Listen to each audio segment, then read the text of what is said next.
Radiation in Medicine. X-ray Diagnostic Radiology. By Assistant Professor of Medical Physics, Dr. Al-Arif. Production of X-ray. X-ray made of photons like gamma rays, but it is generated from the transition of the electrons between orbits outside the nucleus, see Figure 1. Or when high-energetic electrons pass very close to nucleus of a nucleus of heavy element, their forward acceleration happen to the electron which produce change in momentum appears as X-ray, see Fig. 2. Simple X-ray machine. The diagram below shows the composition of simple X-ray machine. It composed of 1. The cathode, emitting thermal electrons. 2. The anode, target material, usually from tungsten or copper. 3. The evacuated glass envelope with thin window to release the X-ray. 4. High voltage power supply. The X-ray spectrum comes out of the machine as brain straw lung, continues, and characteristic X-ray components. The shape of the spectrum depends on the target material, as seen in the figure. The low-energy component of the spectrum is not useful in diagnoses and better to be removed since it is completely absorbed in a very thin layer of the tissue and only result in increased radiation dose to the patient. The lower energies of the spectrum can be removed by filters such as a sheet of aluminum or copper of different thicknesses placed in the path of the X-ray beam.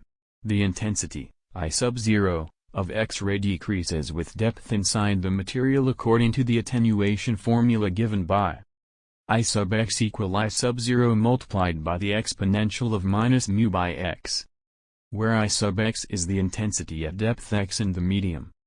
Mu is the linear attenuation coefficient, which refers to the ability of the material to absorb the radiation as shown in the table below for some important material in medicine.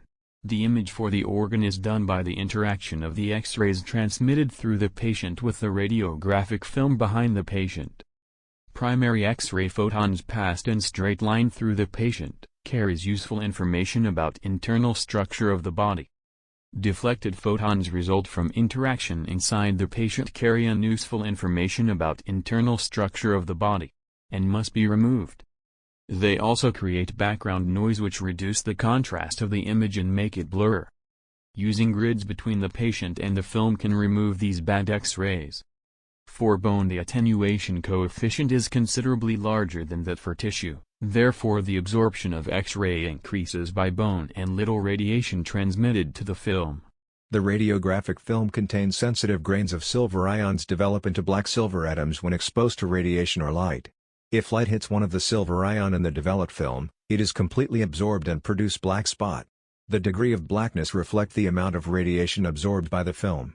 Part of the film behind the bone structure is less affected by radiation and appears brighter than that behind a tissue part as can be seen in the figure. For bone the attenuation coefficient is considerably larger than that for tissue especially at low photon energies, therefore the absorption increased as you can see from the below graph. Solved example. Please follow the solution carefully. The contrast of the image depends mainly on the difference in attenuation coefficients μ1 and μ2 for bone and tissue as well as on the ratio of scattered photons to primary X-ray photons. The higher the ratio of scattered photons to the primary X-ray, the lower is the contrast and the higher is the noise as you can see that in the graph.